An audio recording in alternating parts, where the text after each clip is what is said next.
Saludos, profesora. Hoy día mi grupo, Álvaro Romero, Sergio Segarra, Rodrigo Mujica, Juan Félix Cruz, Daniel Guamán y yo, Kenji Ley, vamos a exponer sobre diferencias y similitudes sobre Nietzsche y Wittgenstein. Antes de hablar sobre las similitudes y las diferencias de Nietzsche y Wittgenstein, primero tenemos que hablar sobre el contexto en el que las ideas de estos grandes filósofos se han generado. Primero, Nietzsche nació en una familia de pastores protestantes, pero al crecer fue mandado a estudiar en una universidad, la cual la dejó para poder después estudiar filología clásica. En el transcurso de sus estudios se rompió una pierna y desde ese entonces también ha tenido migrañas y dolores y un montón de estrés, a lo cual le ha acompañado toda su vida y lo llevó a la locura en el final. Algunas de sus obras que ha escrito son Así habló Zaratustra y El origen de la naturaleza, entre otras. Nietzsche tenía un pensamiento muy particular respecto a lo que es verdad y falso. No consideraba una verdad absoluta, sino que más bien era algo relativo y dependía del lenguaje. Porque, por ejemplo, yo digo el árbol es masculino, pero esto lleva a una contradicción porque árbol es una planta y la planta es femenino. Siguiendo su línea de pensamiento, no puedes tampoco dictar a través del lenguaje la moral o ética, y esto era lo que hacía la religión.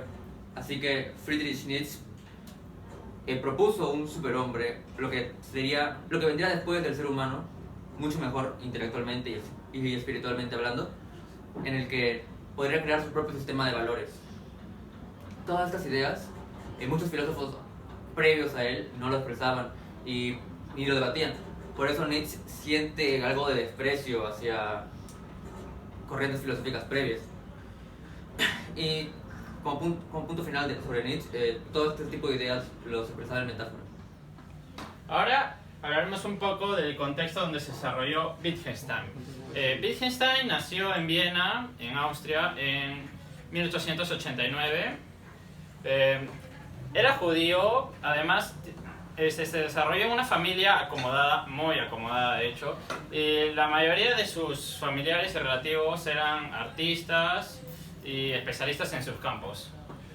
Cabe resaltar que entre sus familiares, sus hermanos, especialmente se suicidaron, por lo que pudo haberse sido influenciado por esa experiencia.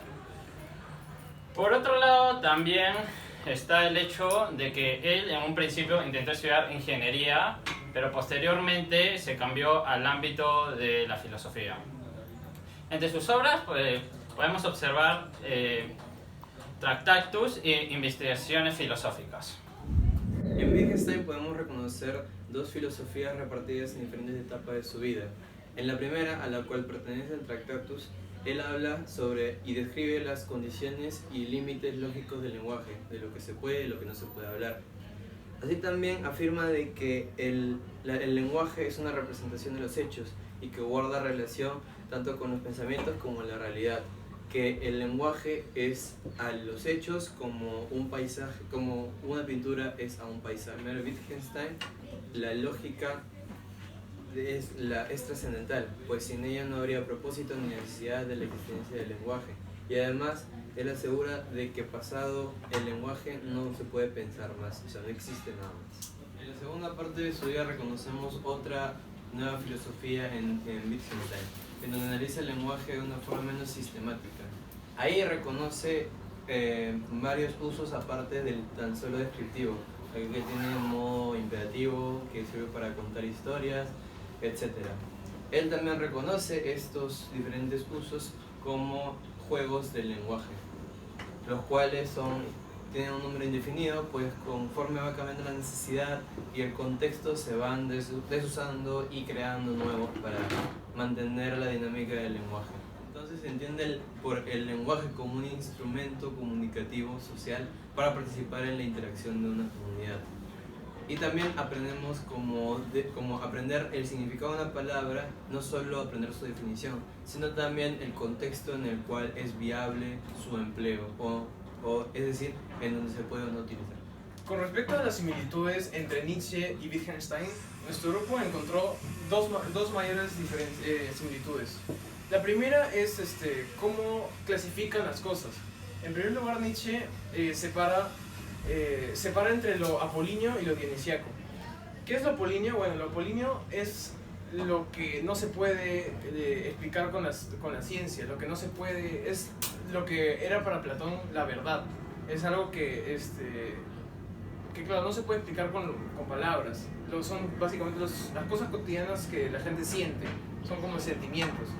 Wittgenstein tiene una clasificación similar en cuanto a separa las cosas en miradas. Y en miradas de milagro es lo que corresponde a las miradas de lo apolíneo, porque para él significa lo mismo. Son cosas, lo milagroso es para Wittgenstein, son sucesos comunes y diarios que no necesitamos que la ciencia los explique. Son como sentimientos, son cosas que la ciencia no puede explicar.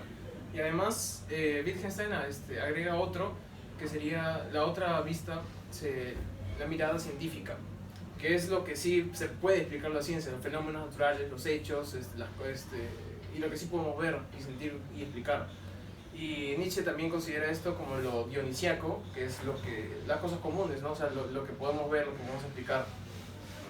Otra semejanza es la concepción que ellos tienen del lenguaje. Nietzsche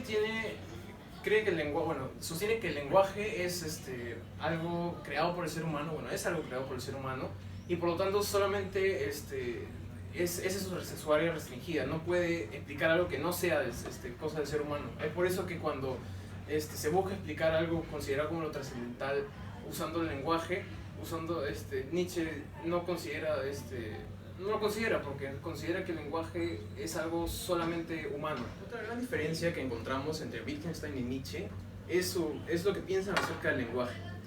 Por un lado, Nietzsche explica que el lenguaje, al ser una creación humana, no puede explicar lo que trasciende la humanidad, la verdad absoluta, que según Nietzsche no existe, pero él sostiene que el ser humano busca explicar eso a través del lenguaje, pero es imposible para él. Wittgenstein, por otro lado, tiene una idea bastante similar, que lo que es expresado en su frase que dice: los límites de mi lenguaje son los límites de mi mundo. Porque él cree que lo trascendental, la verdad, trasciende los límites del lenguaje. Porque es como el lenguaje es como una barrera, que lo explica, ¿no? en su conferencia sobre ética. Explica que el lenguaje es, la explicación de lo trascendental mediante el lenguaje es nada más que una deformación del lenguaje, porque el lenguaje solamente busca explicar hechos, no busca explicar verdades absolutas, porque no está diseñado para eso. Ahora bien, en lo que a diferencia se refiere, en primer lugar, Nietzsche crece en un ambiente religioso. Desde pequeño su familia le inculca los valores judeocristianos. Por otro lado, la familia de Wittgenstein era secular, es decir, no se relacionaba con la religión. En segundo lugar, Nietzsche tiene un desprecio a la filosofía. Eso se debe a que él considera que ésta solo se encarga de buscar verdades absolutas, de que solo sirve para buscar esas cosas trascendentales. Sin embargo, él considera que tales cosas no existen. Tomemos por ejemplo una hoja. El concepto de hoja ha sido creado por la sociedad. No existe un modelo de hoja perfecto diseñado por un dios o algo así, del cual provienen todas las hojas, sino que tomamos cosas en común que tengan todas para crear ese concepto de hoja. En verdad no existe ese concepto de hoja, no existe la verdad sobre la hoja. Sin embargo, como humanos, usamos la inteligencia para crear ese tipo de cosas para sobrevivir, ya que es lo que la naturaleza nos ha dado. Por otro lado, Wittgenstein sí toma en cuenta la filosofía, porque al momento de separar la mirada común de la mirada del milagro, hace una diferencia entre las cosas que debe estudiar la ciencia y otras cosas que puede estudiar la filosofía. La filosofía puede encargarse de estudiar cosas tales como el amor, el odio, la libertad, cosas más humanas, cosas de las cuales la ciencia no debe encargarse de estudiar. Y finalmente, Nietzsche no creía en lo trascendental. Para él no existía una idea absoluta de todo, sino que los seres humanos, gracias a nuestra inteligencia, creamos esa idea de trascendental o de verdad absoluta para poder sobrevivir.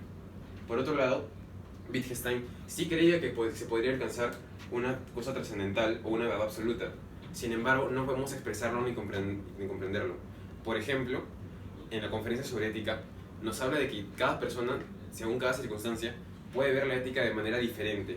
Cada uno tiene su propio punto de vista, hay contextos diferentes, por lo cual la ética puede ser diferente en cada momento. No podemos llegar a comprender la ética, porque la ética es algo trascendental, algo supernatural, algo exterior al ser humano. Entonces no podemos llegar a comprender eso trascendental. Esas serían las principales diferencias entre Nietzsche y Wittgenstein.